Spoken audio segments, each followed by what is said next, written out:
Pikon, get it straight with Daniel Lozon. Kasama po natin, Attorney Rose Beatrix Trixie Cruz Angeles, Legal Counsel po ng former INC Minister na si Luel Menorca II.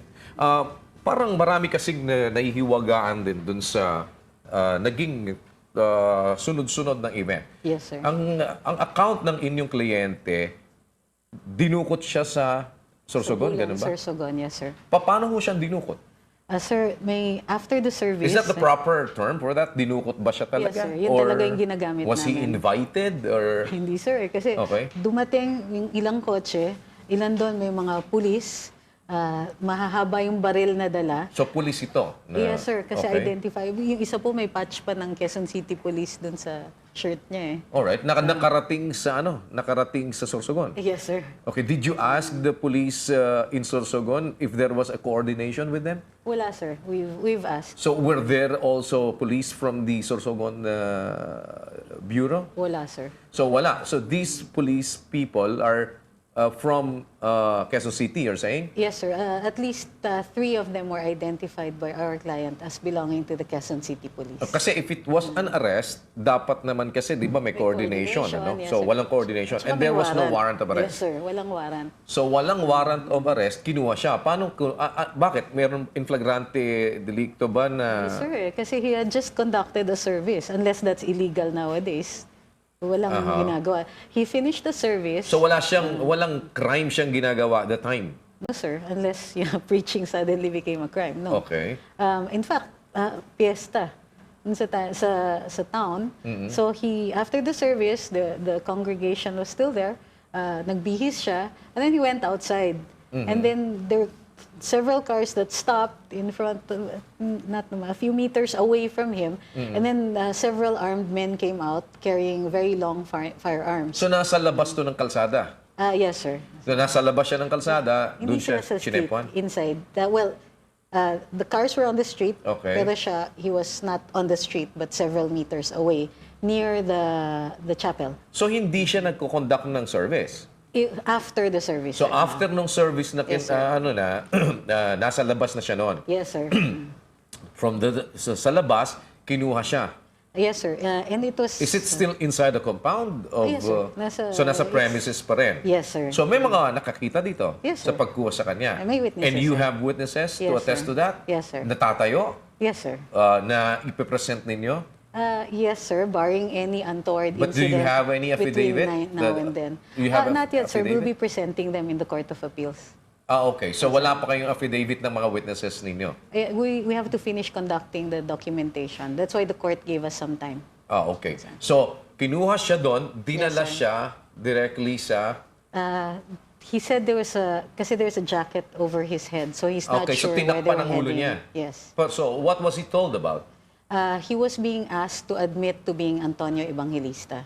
Okay. So, yun yung lang sa kanya, sinasabi sa kanya. Yes, So, sir. there was no charge at all na sinasabi, you are guilty of this or Yes, what, sir. or meron kang crime na nagawa. Wala, sir. So, he was transported to Cavite.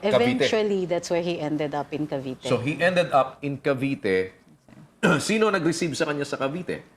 Doon siya diretso sa Cavite Police Station, in Yeah, but Dasmariñas. certainly, he will be endorsed by these people doon sa mga authorities sa Hindi, Cavite. sir. Kasi at some point, between Sorsogon and Cavite, there was a turnover. In fact, there are several turnovers according to him. So, may pinaglipatan sa kanya? Yes, sir. And at the last point, he was received by police officers from Dasmariñas, Cavite.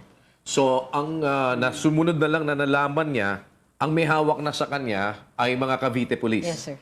So, itong mga Cavite Police na to, ano naman ang sinabi sa kanya pagdating niya doon sa Cavite bago siya i-detain? On the trip pa lang, sir, kinakausap na siya. They were saying that masyado yatang mataas yung binangga mo. They had said things like, ano ba yung ginawa mo? Bakit ka pinapapatay? And he said, hindi ko po alam. Ang totoo niyan ay ministro po ako ng Iglesia ni Cristo. So eventually, the police officers decided that they can't kill you. We can't kill you. You're an innocent man. So ganito na lang, kakasuhan ka na lang namin ng illegal possession of hand grenades. So, apparently, sinasabi, pinapapatay siya. Yes, sir. Pinapapatay siya daw nino? Hindi sinabi rin ng police officers because even they don't know. Aha. So, yung kumuha sa kanya, wala ring sinabi. Basta Yes, sir. ina-accuse lang siya of being Antonio Evangelista. Evangelista. Who is Antonio Evangelista in the first He's, place? well, it's a pseudonym for a blogger who started a blog called Iglesia ni Cristo, Silent No More. And it caused a furor inside the church because it revealed certain anomalous transactions, crimes committed by members of the hierarchy, and these members were being identified. And it appears that there are also documents that were backing up these claims. So it was very scary apparently. So it caused such a furor that people started looking for who was Antonio Evangelista. Na hindi kilala, na Yes, sir. parang i-charge sa kanya, ganun ba? Yes, sir. Because the information was very insider. Okay. And it couldn't have been done by somebody outside of the church. As a matter of fact, it could not likely have been done by just a member of the congregation. It would have to be somebody with responsibilities that were higher than the Okay, so average. yun ang kumuha sa kanya, na-transfer siya ngayon dun sa, sabi niyo, na-transfer siya dun sa mga Dasmariñas Police. Yes, sir. Tapos ang Dasmariñas, ang sinabi, hindi siya mapapatay. Yes, sir. Kakasuhan na lang siya ng Illegal possession. illegal possession. Yes, sir. So, tapos ipinasok na siya sa Sa jail. jail. Yes, sir. Tapos, gaano katagal siya sa loob ng jail ng Dasmariñas? We're averaging, because at some point he's losing track of time kasi Okay. ano siya. Okay. About a week, I think, was an So, average. 1 week siya na nakakulong. Yes, sir. Nakadetain. Yung pagkakakulong niya, may kaso siya. The illegal possession. He was brought to inquest. Ibig sabihin nga, na-inquest siya, Yes, may kaso sir. siya. Yes, sir. Ang kaso niya ay yung Illegal possession of hand grenade. hand grenade. Yes, sir. So, meaning, ngayon na may kaso na siya, ito ba available? Hindi po. Yung kaso niya na yun, hindi available? Hindi, sir. So, paano ngayon siya na, ang nagkaso sa kanya dito, mga pulis na mismo doon, ano? Yes, sir. But actually, may private complainants dito. This is where it gets bizarre. Okay. The charge was filed by 2 construction workers. Okay. Ang claim nila is tinakot daw sila ni Mr. Menorca and who threatened them with a hand grenade. Hindi po maliwanag kung bakit niya ginawa yun. Saan daw? In Cavite na, sir. Sa Cavite? Yes, sir. Na kaya siya nakarating sa Cavite, nanggaling siya ng Sorsogon. Yes, sir. So, bit-bit na siya ng mga pulis nung makarating siya ng Cavite. Yes, sir. At nakakuha pa siya ng granada. Yes, sir. Paano siya nakakuha ng granada na kasama na siya ng mga pulis? Actually, tinatanong din namin yan, sir. Okay, so nakuha niya yung granada while nandun siya sa possession ng mga pulis. Yes, sir. Actually, never niya nakuha. Kasi it was presented to the inquest prosecutor. Na ito hawak, ito nakuha namin sa kanya. Yes, sir. At sinabi ba ng mga pulis kung saan nangyari yung insidente? Vague lang. Yung construction workers, sabi nila, nangyari dun sa construction Saan site daw nila. yung construction site? In Dasmariñas, Cavite. Sa Dasmariñas, Cavite. Yes, sir. Na paano napunta siya dun sa Dasmariñas, Cavite site na yon? Hindi rin maliwanag, sir. Dahil nanggaling siya sa Sorsogon eh. Yes, sir. Okay, so ngayon, napakawalan siya na sinasabi ninyo ang pagkakapakawala sa kanya ay hindi naman dahil sa nakapag-bail siya, dahil non-bailable to. Yes, sir. Ito ay dahil sa na-dismiss ang kaso? Allegedly, nag-file daw ng affidavits of desistance yung complainants dito. Okay. Pwede ho ba na ang isang kasong kagaya ng ganon ay i-dismiss based on an affidavit of desistance ng mga nagreklamo? Actually, hindi po. May mga crimes katulad ng drugs cases Yes. at saka illegal possession of firearms cases Yes. na ang actual complainant ay ang Estado. Yes. Wala pong private complainant dito kung hindi complaining witness lang. Okay. Kumbaga witness na nakikita sila na merong hawak na firearms. Tapos ang prosecutor nga will be the state, the government prosecutors. So wala pong desistance sa ganun. Okay. So, sino ho ang nag-grant na siya ay pakawalan dahil may nag-desist na complainant? Apparently, the prosecutor's office in Dasmariñas, Cavite. So, maaari ding liable ang prosecutor's office. Yes, sir. Maaari ding liable itong mga pulis. Yes, sir. So, kasama ho ba ito sa mga kinakasuhan ninyo? Kasama sila sa pinaplano naming kaso. Right now, sir, pinangangalagaan natin yung co-warranto at yung amparo niya. Ay, yung writ of amparo niya. Kasi this is to protect him kahit ngayon wala na siya sa poder ng iglesia. Continuing yung mga threats, continuing yung possibility na baka madukot na naman siya. After all, it's been done once. To finish off the and make the writ of amparo permanent. Okay. And then while we're doing that, tinitingnan na namin yung documentation para dun sa mga additional cases. Kasi yes sir, syempre kailangan namin kasuhan yung mga yun. Kasi nakatagos, lalabas. Yes, Kasi sir. kung sinasabi ninyo, paano napakawalan ng, dahil sa desistance na hindi naman pala ito pwedeng i-desist ng isang complainant lamang Yes, at sir. pagkatapos ay baliwalain na yung kaso dahil Yes, ito ay supposed to be kaso na ang Estado ang nagpa-file. Yes, No? sir. At ngayon, nakawala ngayon siya. Yes. So, nung makawala siya from... Hindi siya nakawala sir. Okay, hindi siya nakawala. Kinuha siya. So, kinuha siya, nino? Ng Kasi nag-desist na. Yes, sir. Na-dismiss na.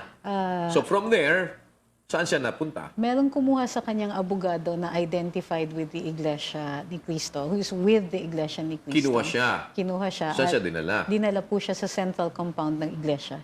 Okay. Dito po sa Quezon City. So was that the time na lumitaw naman ho siya at nagpa-interview na mismong sinabi niya wala namang hindi, that illegal was, detention sa akin? Sir, hindi po. Not right away. Okay. Nag-file muna si Mr. Samson. Nang nag-file si Mr. Samson, before that kasi he had made statements to the media na siya at saka among others si Mr. Menorca ay illegally detained then by the church hierarchy. Okay. So, inilabas ngayon si Mr. Menorca sa Net25. Oh, so after nung nag-file si Ginoong Isaiah Samson, inilabas ngayon itong si Menorca. Yes, sir. Oh, tapos, di ba sinabi naman ni Menorca na wala, dito ako, I'm safe, I'm okay, na kinokontesta nung kanyang kapatid na lalaki, Yes, di ba? Anthony. Yes, oo, sir. na sinasabi niya, hindi, I believe ganito, pero siya mismo sinasabi niya yun. Yes, sir. There are two interviews actually, dun Oh. sa Net25 tsaka sa GMA. Oo.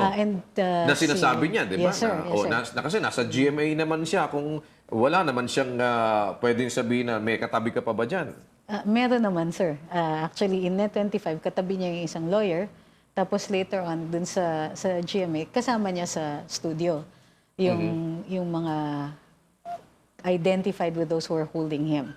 So, kaya si Anthony lumabas, kasi si Anthony nga mismo, ang binulungan niya nung nandun sa Cavite jail, nahanap kasi siya ni Anthony eventually. Okay. Nadalaw siya.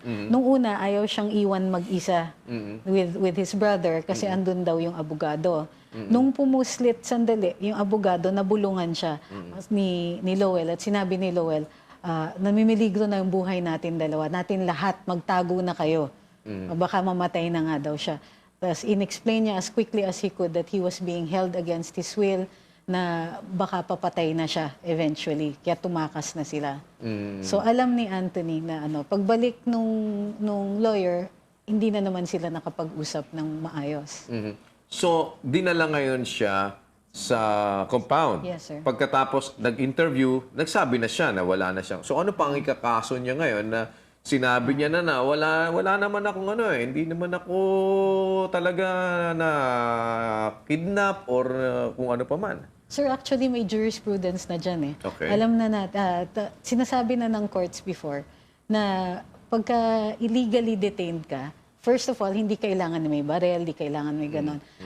Basta restraint on your liberty, that's one. Second, kinikilala din ng court yung sinatawag na duress at saka tinatawag na yung mga attempts to evade the long arm of the law. In this case, maliwanag na yung mga interviews na yun were intended to protect those people who were holding him from liability under the law, both criminal, civil, administrative liabilities. These were to hide the fact of the crime. So in effect, sir, this is an additional crime.